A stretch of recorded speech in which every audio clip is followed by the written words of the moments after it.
मेरे गुरु महेश्वर शिव को मेरा प्रणाम है।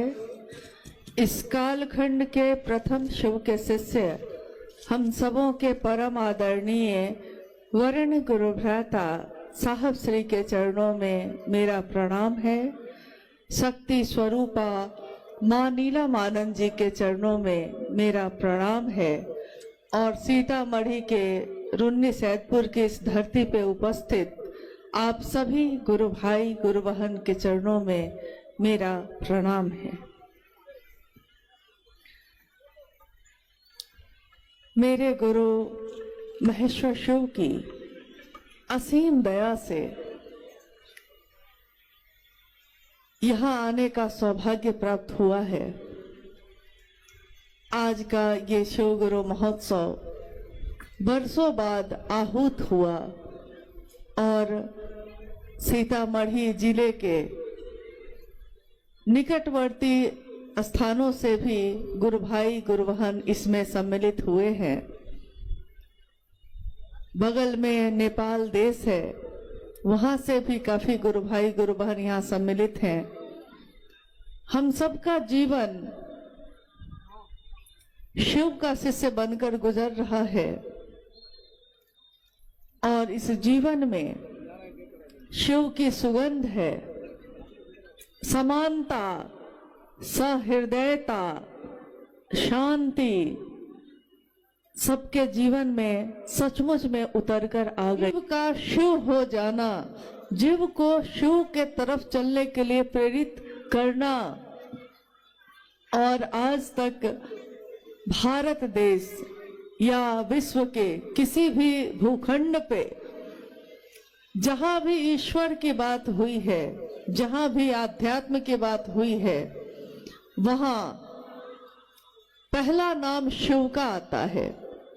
शिव जो ईश्वरों के भी ईश्वर हैं, महेश्वर शिव। शिव जो देवों के भी देव हैं, महादेव। शिव जो अघोरियों के भी ईश्वर हैं, अघोरेश्वर। शिव जो कपालिकों के भी ईश्वर हैं, कपालेश्वर, महाकापलेश्वर, महामृत्युंजय। काल भी जिससे नियंत्रित होता है, भय को भी जिससे भय लगता है, महाकाल, महाभैरव, नटराज शिव। शिव के अनेक स्वरूप हैं, शिव के अनेक रूप हैं। जिस रूप में जिसने शिव को जाना, उसने शिव को वैसा ही प्यार दिया, वैसा ही प्यार पाया भी। शिव का एक रूप है जगत गुरु शिव का रूप। जब भारत देश में संकीर्णता, अज्ञानता और रूढ़ियों के पास से ये बंधा हुआ था, कहीं भी कोई रोशनी की किरण नहीं दिख रही थी।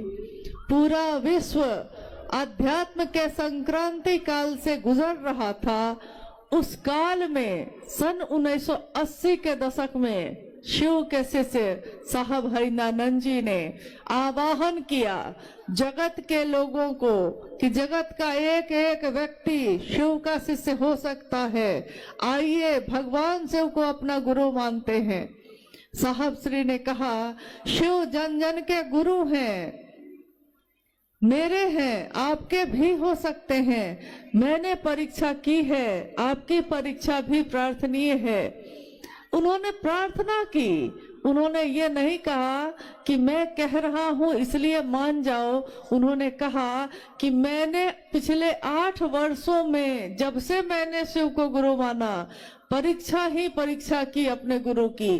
कहते हैं गुरु शिष्य की परीक्षा करते हैं, परंतु शिव के शिष्य ने शिव को गुरु बना तो लिया और शिष्य ही गुरु की परीक्षा कर रहा है। पिछले 8 वर्षों में साहब श्री ने देखा कि जो वो सोच रहे हैं सो हो जाता है, जो वो कहते हैं वो घटित हो जाता है।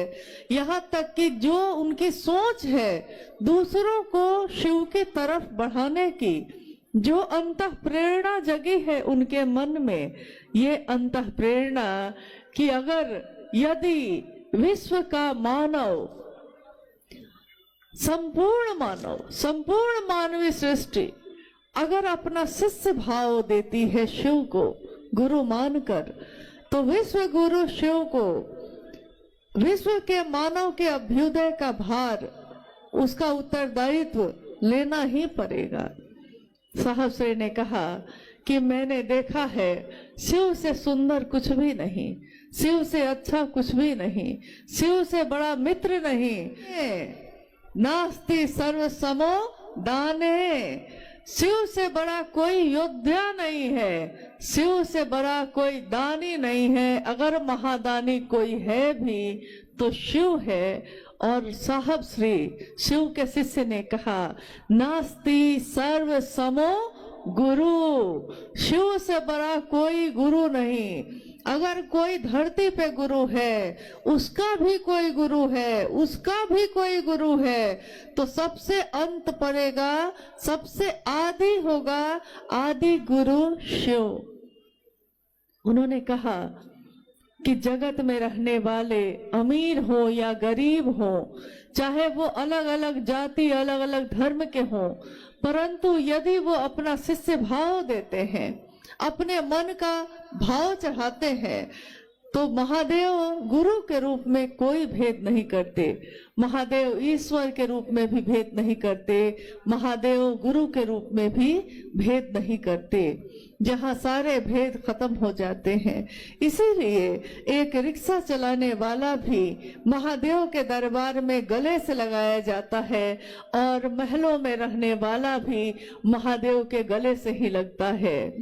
यह शिव की शिष्य की दुनिया ऐसी दुनिया है जिसमें सदियों से सताए लोग यहाँ सीने से लगाए जाते हैं।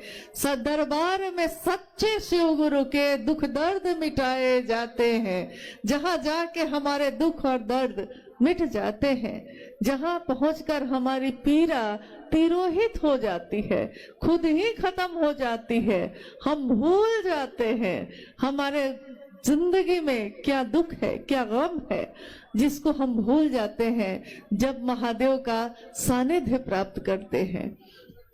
उसी महादेव को अपना गुरु बनाने की बात साहब ने कही। साहब श्री हरिनानंद जी ने, जो इस संक्रांति काल में आध्यात्म का बिगुल बजाने वाले हैं, और जिन्होंने कहा कि मानव का मानव से प्रेम करना ही धर्म है। धर्म हिंदू मुस्लिम सिख ईसाई नहीं होता, धर्म वो होता है जो एक मानव धारण कर सके, और धारण करके जिसके कारण जीवन बढ़ सके। संप्रदाय आपस में बांट सकते हैं, परंतु मानव का धर्म आध्यात्म सारी रंगीनियों को एक कर देता है। आध्यात्म रंगीनियों पर निर्भर नहीं करता, आध्यात्म की रोशनी हर इंसान में एक ही होती है। हमारे रगों में खून एक ही तरह दौड़ता है। हमारी तैयारी शुरू की थी कि विश्व का मानव शिव भाव से भर सके, यह पूरी धरती शिवमय हो सके। इस तैयारी में उन्होंने काफी पीड़ा भी सही, काफी कष्ट भी सहे। साहब कहते हैं कि जब से चला हूँ चलता ही जा रहा हूँ, बस चलता ही जा रहा हूँ, और इस धराधाम पे आया हूँ। मेरे जीवन के इतने वर्ष बीत गए हैं, एक दिन सबको यहाँ से जाना होता है, मुझको भी जाना होगा। धराधाम से सबको जाना ही पड़ता है, परंतु मैं जब से यहाँ आया हूँ, मैंने अपने जीवन में इसके सिवा कुछ भी और नहीं चाहा कि शिव हमारे आपके सबके गुरु हो जाए।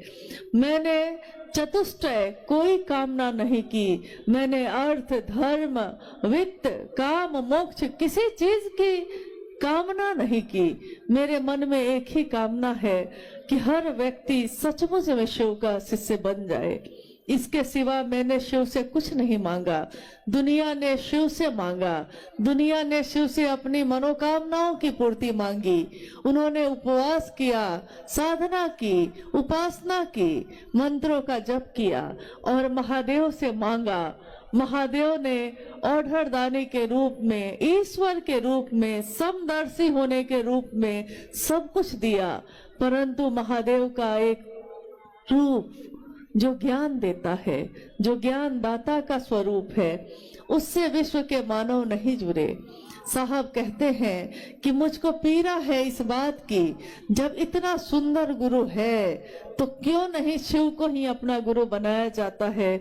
और गुरु कोई हो, चाहे वो शरीर में हो, चाहे वो शरीर से परे सूक्ष्माति सूक्ष्म स्वयं ईश्वर हो, गुरु भेद नहीं करता। जो शिष्य बन के जाता है वो किसी जाति का हो, किसी धर्म का हो, किसी वर्ण का हो, अमीर हो, गरीब हो, कोई हो, गुरु ज्ञान देने की जिम्मेदारी वहन करते हैं और कोई भी शिष्य बनकर शिव को गुरु बना सकता है।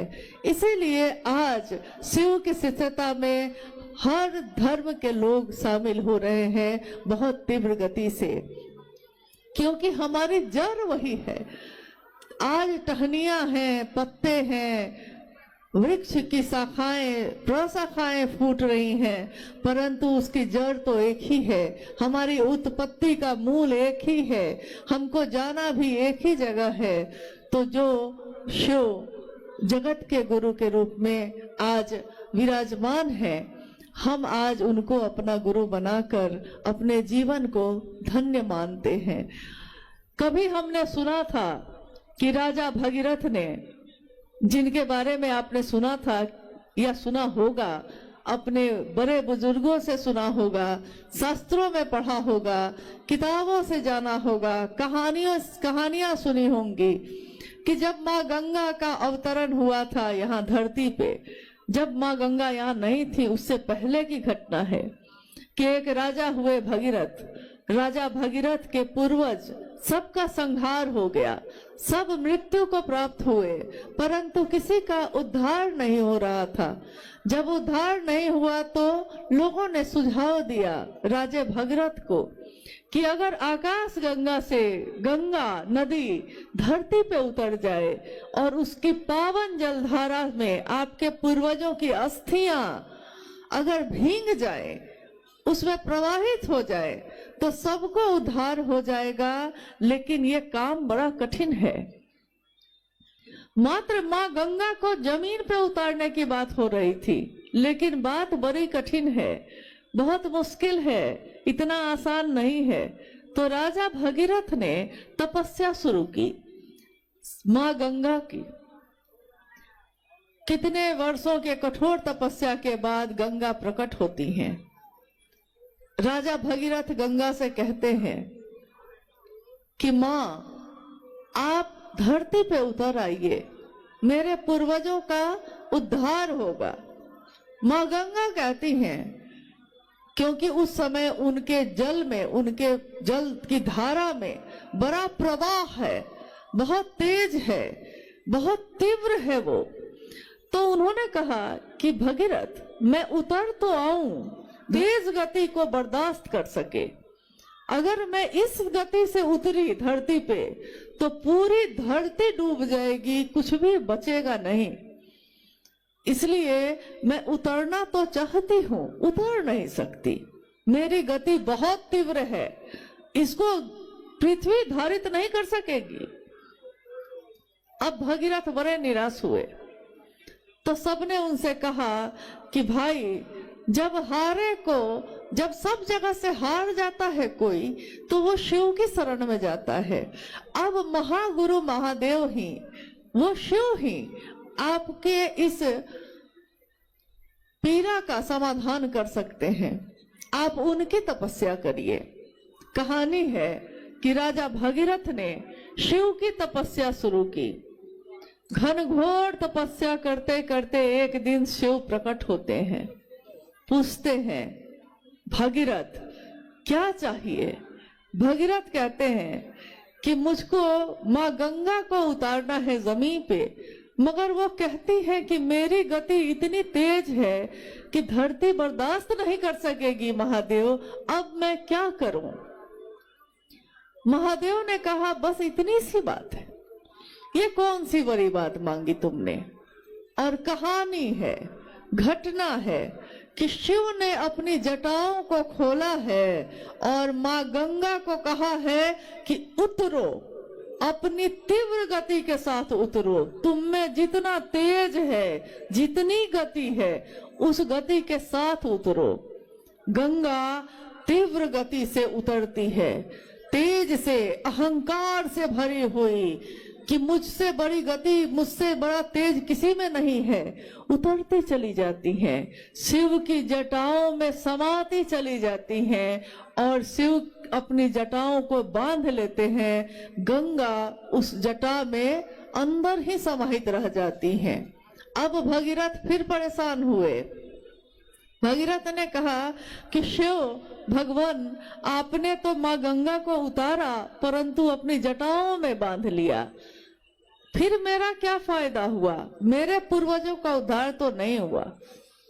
तो कहते हैं, कहानी है ये, कहते हैं कि शिव ने अपनी जटा का थोड़ा सा हिस्सा, बस थोड़ा सा हिस्सा खोला है और गंगा जो इतनी तेज से उतरी थी धरती की तरफ, धीरे धीरे धीरे धीरे पतली सी गंगोत्री में उनकी धारा है, पतली सी धारा धीरे धीरे धीरे धीरे धरती पे उतरी है और आगे जाकर बहुत चौड़ी होती चली गई है, लेकिन वो प्रवाह शांत हो गया है। तो आज भी लोग भगीरथ का नाम लेते हैं। आज भी लोग कहते हैं कि हे भगीरथ राजा ऐसे थे जिन्होंने गंगा को उतारा शिव की जटाओं में, शिव की जटाओं से गंगा धरती पे उतरी।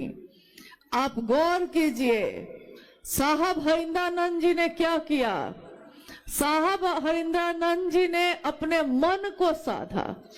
उन्होंने शरीर से कोई तपस्या न की, लेकिन उन्होंने अपने मन को तपा दिया इस बात के लिए कि शिव, साक्षात शिव धरती पे उतर जाए।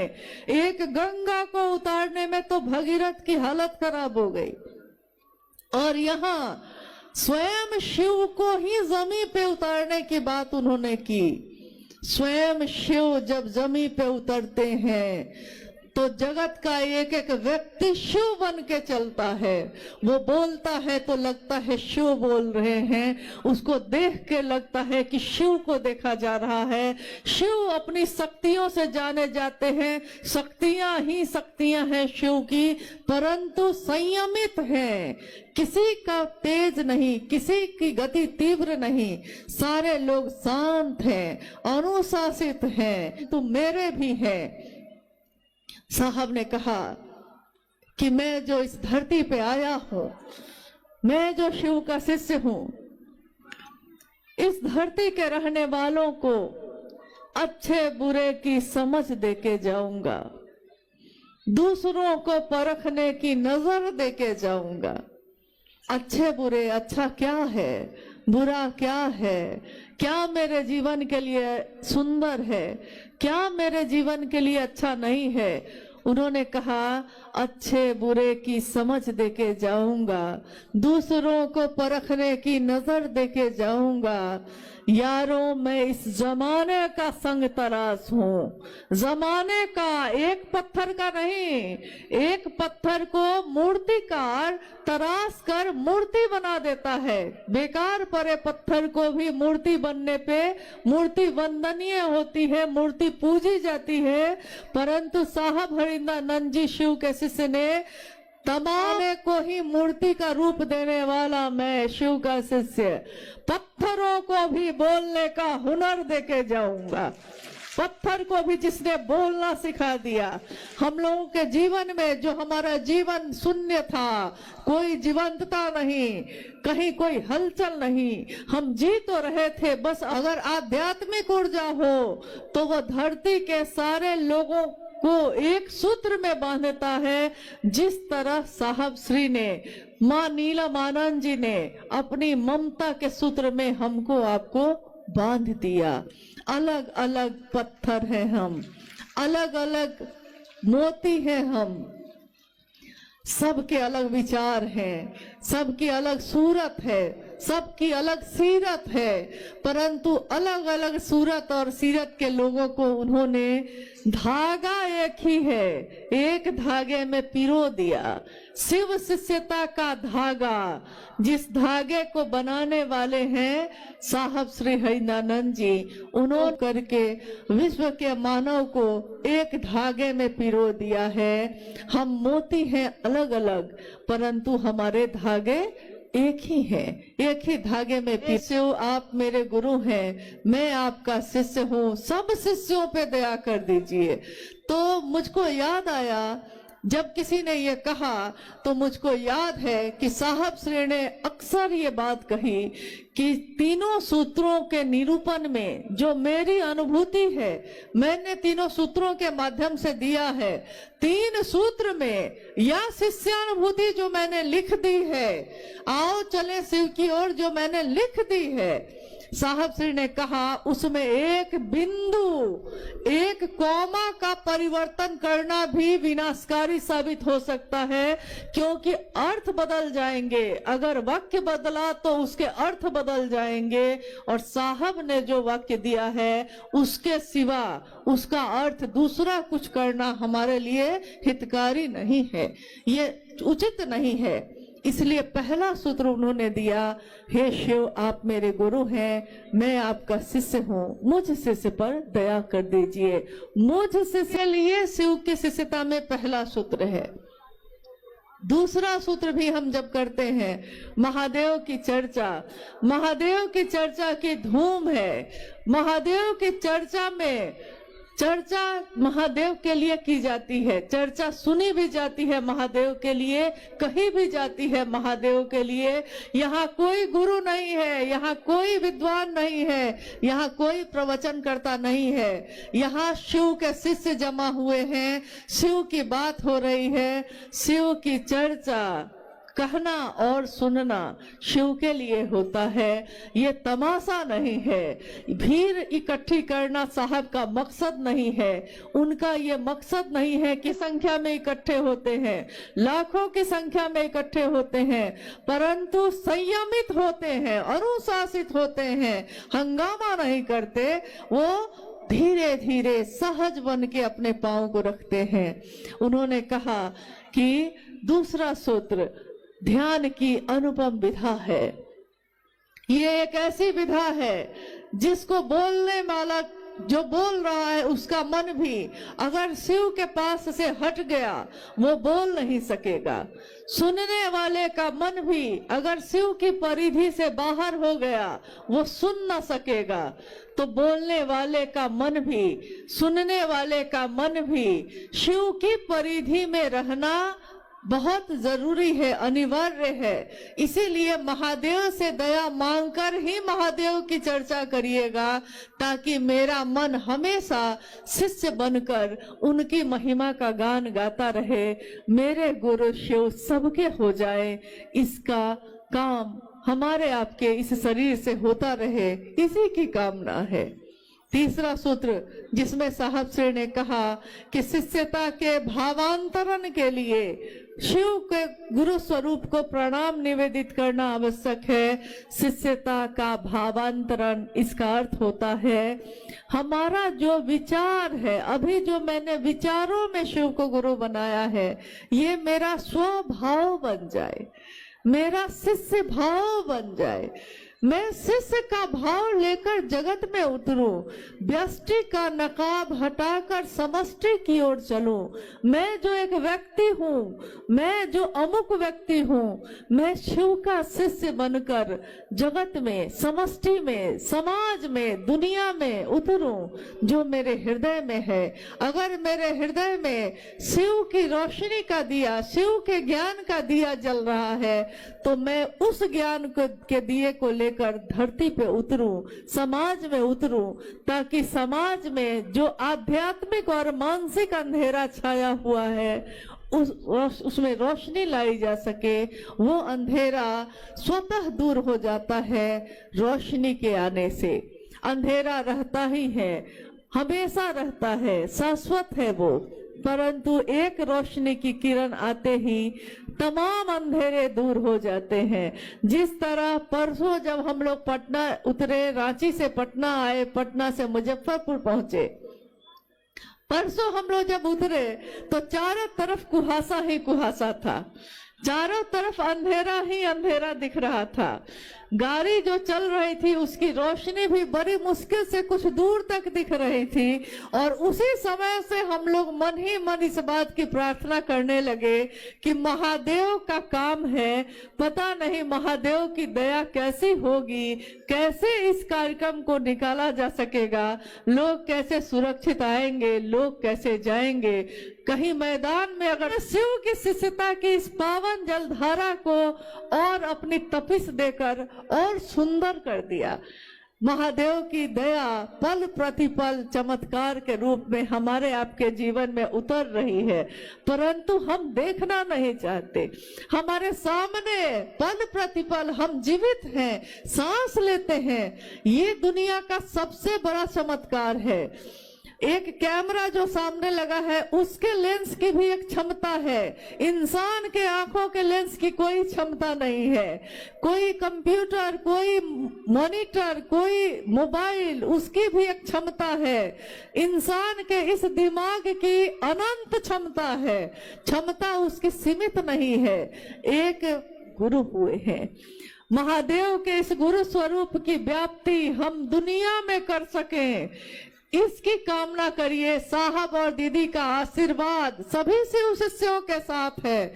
कौन कहता है साहब हरिंद्रानंद जी नहीं है, वो हम सभी शिव शिष्यों की धड़कनों में है, हमारी आवाज में है, हमारी सोच में है, हमारे विचार में है, हमारे इस शिष्य भाव की सदैव रहेंगे। आने वाली पीढ़ी भी उनको कभी भूल न सकेगी। आने वाली पीढ़ी, हमारा शरीर का लय होगा, आपके शरीर का लय होगा, परंतु शिव शिष्यता का लय कभी नहीं होगा। हमारी गणना है 1 साल, 2 साल, 5 साल, 1000 साल, मनवंतरों तक शिव की कोई गणना नहीं है। शिव का कोई साल नहीं, शिव का कोई वर्ष, शिव के दिन, शिव की दोपहर, शिव की शाम नहीं।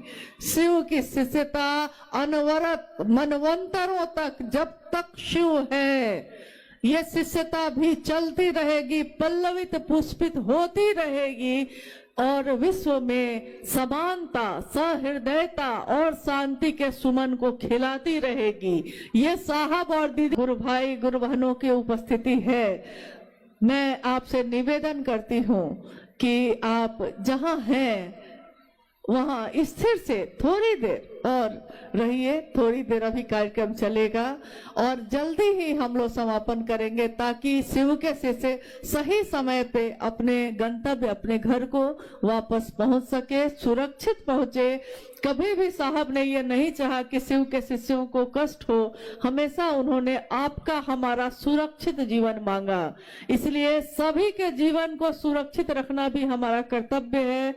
आइए हम लोग कुछ जिज्ञासाओं पे बात कर ले। देखा देखी नहीं, मैं नहीं कहता देखा देखी सुनी सुनाई, मैं कहता आंखन देखी, यानी मैं खुद में महसूस कर लूं, मेरा स्वभाव बन जाए शिष्य का भाव।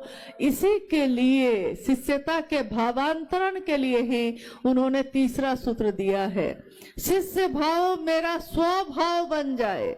जिस तरह मेरा स्वभाव है, मैं किसी की पुत्री हूँ, मैं किसी की बेटी, किसी की पत्नी, किसी की बहू, किसी की माँ हूँ, ये मेरा स्वभाव है। मेरी पुत्री मेरे पास बैठी है, मेरे मन में इसके लिए ममता फूटे, इसके लिए मैंने कोई तपस्या नहीं की। जिस दिन इसके आने की खबर हुई, जिस दिन मुझको सूचना हुई कि मैं माँ बनूंगी, मेरे मन में माँ का स्वभाव स्वतः प्रकट हो गया और स्वतः मेरे मन में ममता हिलोरे लेने लगी। तो जिस दिन मेरा मन सचमुच में समझ लेगा कि शिव मेरे गुरु हैं, मेरे मन में शिष्य भाव प्रकट हो जाएगा और शिष्य भाव प्रकट होकर प्रगाढ़ बनेगा। जब हम बार बार दोहराएंगे, जब हम बार बार कहेंगे, हे शिव आप मेरे गुरु हैं, मैं आपका शिष्य हूँ, मुझ शिष्य पर दया कर दीजिए। ये जब बार बार हम दोहराएंगे तो हमारा मन सचमुच में समझ जाएगा कि शिव मेरे गुरु हैं और मेरा ये स्वभाव बन जाएगा। ये सामान्य तो नहीं है, परंतु शिष्यता की दुनिया में हमेशा असामान्य बातें ही घटित होती हैं। जो सामान्य नहीं है शिव उसको सामान्य बनाते हैं, जो सहज नहीं है शिव उसको सहज बनाते हैं। इसीलिए मनुष्य के सहज प्रेम से परमात्मा भी लभ्य होते हैं। आइए हम लोग दूसरी जिज्ञासा पे चलते हैं। आप बोलने वाली हैं? बोलिए, जल्दी बोलिए। इसमें है साउंड है। दीक्षा के माध्यम से शिष्य अपने गुरु से आध्यात्मिक अनुशासन का दायित्व ग्रहण करते हैं। कृपया समझाने की कृपा करें। जिज्ञासा है, दीक्षा के माध्यम से शिष्य अपने गुरु से आध्यात्मिक अनुशासन का दायित्व ग्रहण करते हैं। कृपया समझाने की कोशिश करें। दीक्षा के माध्यम से शिष्य अपने गुरु से आध्यात्मिक अनुशासन लेता है। दीक्षा, शिव की शिष्यता में कोई मंत्र कान में नहीं दिया जाता। शिव के शिष्यता में कोई उपासना साधना नहीं बताई जाती। शिव की दया ही शिव शिष्यता में शिव शिष्यों के लिए दीक्षा का काम करती है। शिव की शिष्यता का विचार, ये भाव, ये विचार जो हमारे मन में प्रवेश करता है, यही दीक्षा मानी गई है। और जैसे ही मेरा मन ये समझता है कि मैं अमुक व्यक्ति की बेटी हूँ, मेरा मन अगर इसको याद रखता है तो मैं दुनिया में चाहे कहीं भी जाऊं, मेरे मन में, मेरे आचरण में एक अनुशासन स्वतः उतर जाता है। लोग कहते हैं चलो वहां चलते हैं, हम कहते हैं कि नहीं, अगर मैं जाऊंगी लोग कहेंगे कि अमुक अमुक गुरु भाई जो है उनकी बेटी पता नहीं कहाँ कहाँ घूम रही थी। देखिए, पिता का भान है कि भाई नागेंद्र बाबू की बेटी कहाँ घूम रही थी, भाई स्वतः अनुशासन आ गया। एक मन चाहे मुझको जहां ले जाए, परंतु ये शरीर हमेशा एक आध्यात्मिक अनुशासन में रहेगा ही रहेगा। महारानी सीता की धरती पर आपका हार्दिक स्वागत है। महारानी सीता, जानना चाहता हूँ आध्यात्मिक जागरण एवं धार्मिक जागरण में क्या अंतर है? इसके साउंड का अच्छा ये तो बेटा एक बार दोहरा देते हैं, कोई बात नहीं। अच्छा कोई बात नहीं, ऐसा है। एक जिज्ञासा आई है कि महारानी सीता की धरती पे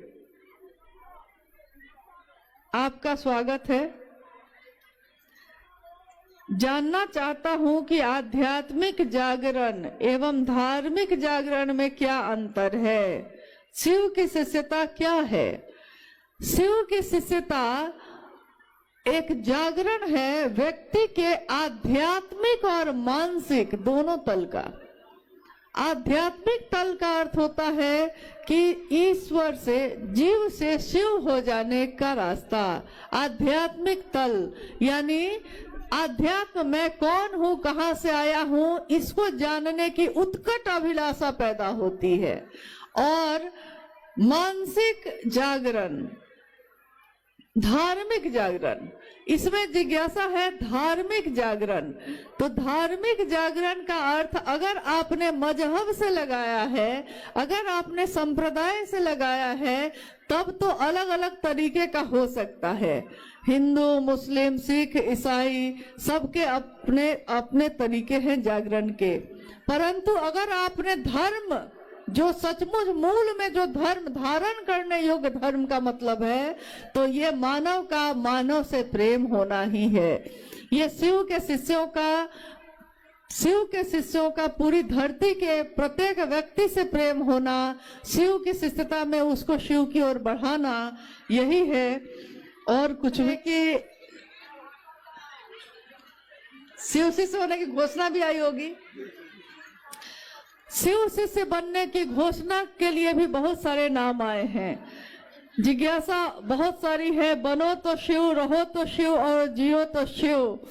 साहब श्री का कथन है, माँ दीदी नीलम आनंद जी की ममता ये पुकार के कहती है, और साहब का ये कथन ये कहता है कि बनना ही चाहते हैं, कोई डॉक्टर बनता है, कोई इंजीनियर बनता है, कोई मास्टर बनता है। अरे बनना ही है तो सबसे सुंदर पक्ष जो है वो पक्ष है जीव का शिव हो जाना।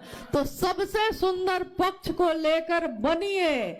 कोई पूछे कि कौन है आप, तो आप क्या कहिएगा? कोई पूछे कौन है आप क्या कहिएगा? मैं कौन हूँ? मैं शिव का शिष्य हूँ। कोई पूछे रहते हैं कैसे रहते हैं, तो कहिए कि मैं पीता वारी प्रपातों पे, मैं सोता चट्टानों पे। जैसे शिव बैठे हैं चट्टानों पे, जैसे शिव न्यूनतम व्यवस्था में भी सुखी रहा जा सकता है सिखाते हैं। जो तीनों लोगों का वैभव देने वाले शिव हैं, वो सिखाते हैं कि न्यूनतम व्यवस्था में भी सुखी रहा जा सकता है। जियो तो शिव, जियो यानी जीवन को जीने की कोशिश करिए। मौत तो आनी ही है, एक दिन आके रहेगी। मौत महबूबा है, अपनी एक दिन गले से लगाएगी, परंतु जीने की कोशिश करिए। चाहे थोड़ी ही सुविधा हो, जीना आपका जीवन सबसे बेशकीमती है। जीवन को जीने के लिए उस महागुरु महादेव से दया मांगिए, प्रार्थना करिए। बहुत सारे नामों की घोषणा यहाँ आई है और इतने नाम को बोलना संभव नहीं है। आज के इस शिव गुरु महोत्सव में, जिसमें सभी शिव के शिष्य शामिल हुए हैं, इसमें आने वाले सभी लोगों से मैं निवेदन करूंगी कि जब वो यहाँ से लौटें तो बहुत धीरे धीरे आराम। बहनों ने महेश्वर शिव को अपना गुरु बनाया है। इनके नाम की घोषणा शिव के अंतरिक्ष साम्राज्य में प्रेषित की जाती है। कृपया दर्ज हो, जागो जागो महादेव। बहुत धीमे धीमे आप सब यहाँ से प्रस्थान करेंगे। आप सभी के चरणों में मेरा प्रणाम है। साहब ने कहा नथिंग बट डिसेप्शन, कुछ नहीं बस धोखा है ये। उसके बाद जब साहब को शिव की शिष्यता मिली आकाशवाणी से और माध्यमों से, इनको 3 सूत्र मिला। साहब ने कहा कि बस यही 3 सूत्र मूल है, इसी 3 काम को करिए हम और आप, और किसी आडंबर की जरूरत नहीं है शिव शिष्यों को। कोई दीक्षा नहीं लेनी है, न किसी को दीक्षा देनी है, न शिव शिष्य बनने के लिए पैसे देने हैं, न किसी को बनाने के लिए पैसे देने हैं, न किसी से कुछ लेना है, न किसी को कुछ देना है। साहब ने कहा ये 3 काम करो, तीनों निःशुल्क है। दया की याचना करनी है, नमः शिवाय से प्रणाम करना है, और लोगों को कहना है कि तुम भी महादेव के चेला बन सकते हो, हम तो है। कुछ लगता नहीं भैया, करके देखो। पुट टू टेस्ट एंड जज बाय रिजल्ट। करिए, प्रयास करिए और देखिए ये कितना कारगर है साहब का। क्योंकि साहब का ये निचोड़ ऐसे ही आपके हमारे बीच नहीं आया है। साहब का इतने दिन की तपस्या, साहब की इतने दिन की खोज, साहब की बेचैनी, उन सब का ये एक सार है, समरी है जो साहब ने हमको आपको दे दिया कि भाई साहब अब ये 3 ही काम आपको करने हैं। इस 3 काम के अलावा कोई चौथा काम नहीं करना है। नमः शिवाय से 24 घंटे में 108 बार प्रणाम कर लीजिए, चाहे वो उंगली पे करिए, चाहे माला पे करिए, चाहे अजपा जप कर लीजिए। दया की याचना कर लीजिए। कहीं रहिए इस ठंड में, कुछ न कुछ तो है। महादेव के गुरु स्वरूप से जुड़ने की जो साहब ने विधा हमको दी और हम और आप उस पर चल रहे हैं, वो असरदार है, वो कारगर है, वो काम करता है, तभी हम और आप यहां मौजूद हैं। और नहीं काम कर रहा होता तो आज करोड़ों लोग भारत और भारत से बाहर शिव की शिष्यता ग्रहण किए हुए और साहब दीदी के बताए रास्ते पर ईमानदारी से चल रहे हैं। बिल्कुल हम और आप साहब दीदी के बताए रास्ते पर निरंतर चलते रहें। 3 सूत्रों पर आधारित है, उस पर स्थायी रूप से टिकी रहे। हम लोग इसकी याचना करें महादेव से। उसके लिए हमारे अंदर कोई पात्रता हो ये जरूरी नहीं है। हम तो निरीह हैं, शिष्य के रूप में उनके सानिध्य में, उनके आश्रय में, उनकी परिधि में जाने की आवश्यकता है। और जाने के लिए कोई रॉकेट साइंस साहब दीदी ने नहीं दिया। जाने के लिए साहब ने कोई भी ऐसा मार्ग नहीं बताया जो बहुत कठिन है, बिल्कुल आसान है। सभी काम से शहर गया और शहर से जब वापस अपने गांव की ओर लौटा तब तक बहुत तेज बारिश हो रही थी और रास्ते में एक नदी पड़ती। जब तक वो नदी के पास पहुंचा, नदी में इतना पानी था कि वो नंबरदार खड़ा होकर सोचने लगा कि अब हम उस पार जाएं कैसे, अपने गांव में जाएं कैसे हम, क्योंकि पानी इतना तेज बहाव है कि मैं पार नहीं कर सकता। तो वो सोच रहा था, तभी एक साधु वहां बैठा था। उसने पूछा कि क्या हुआ बच्चे? नंबरदार ने कहा बाबा मुझे गांव जाना है, इस नदी में इतना पानी है और रात में कहां रुकूंगा, आसपास कोई गांव भी नहीं है, घर भी नहीं है, बहुत समस्या है। तो साधु ने कहा कि एक काम करो, जाओ वहां नदी के किनारे बालू का टीला है, वहां से दोनों हथेलियों में बालू भर के ले आओ। तो नंबरदार सोचा कि चलो कर लेते हैं, क्या जाता है, साधु बोल रहा है ये भी करके देखते हैं। वो दोनों हाथों में बालू भर के ले आया और नंबरदार ने साधु के सामने वो हथेली खोल दी। साधु ने एक हथेली पे शी लिखा, एक पे वो लिखा। ये सच्ची घटना है, मैं आपको बता रहा हूं। और कहा दोनों को सटा लो, दोनों को चिपका लो। तो दोनों को चिपका लिया तो शी और वो मिलके हो गया शिव। कहा साधु ने कि अब तुम जाओ, इस शिव को देखते हुए तुम नदी पार कर जाओ। नंबरदार ने वैसा ही किया, हथेली को जोड़े हुए और शिव को देखते हुए, जो उस साधु ने लिखा था इसकी हथेली पर बालू के ऊपर। और नदी पे जैसे ही उसने पैर रखा, उसका पैर अंदर नहीं गया, वो पानी पे चलने लगा। चलते चलते जब थोड़ी दूर पहुंचा, नंबरदार ने सोचा कि ये शिव लिखा है, इसको पढ़ के जब मैं पार कर रहा हूं तो मेहनत नहीं करनी है। साहब ने जो शिव दिखाया है उसी शिव को देखते हुए ही हमारा आपका पार होगा। इस बात को ध्यान रखने की आवश्यकता है कि साहब दीदी ने जो हमें उद्देश्य दिया है, जो सूत्र दिया है, उसको करते हुए ही हम शिव शिष्टता में महादेव की परिधि में पहुंच सकते हैं, उनके आश्रय में पहुंच सकते हैं। ऐसा इसलिए कि इस कालखंड में साहब श्री हरिंद्रानंद जी ही एकमात्र ऐसे पुरुष हैं जिसने शिव के गुरु स्वरूप को धरती पर उतारा है।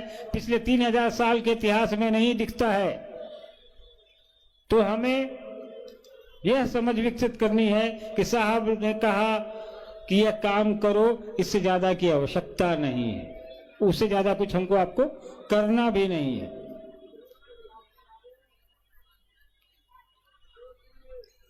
सीतामढ़ी की इस पवित्र धरती पर आने का सब सैलाब यह दिखाता है कि सीतामढ़ी में साहब दीदी का रूप महादेव का काम हो रहा है। ये उम्मीद है कि आने वाले समय में सीतामढ़ी जिले के हर एक घर में शिव की शिष्यता का दीपक जलेगा, हर एक दिल में शिव स्थापित होंगे, उनका गुरु स्वरूप स्थापित होगा। आप सब, हम सब शिव के शिष्य हैं, अनुशासन में रहने वाले को ही शिष्य कहते हैं। अभी आपके बीच बरखा दीदी आएंगी, वो भी आपसे बात करेंगी। आपसे एक अनुरोध करूंगा, जहां है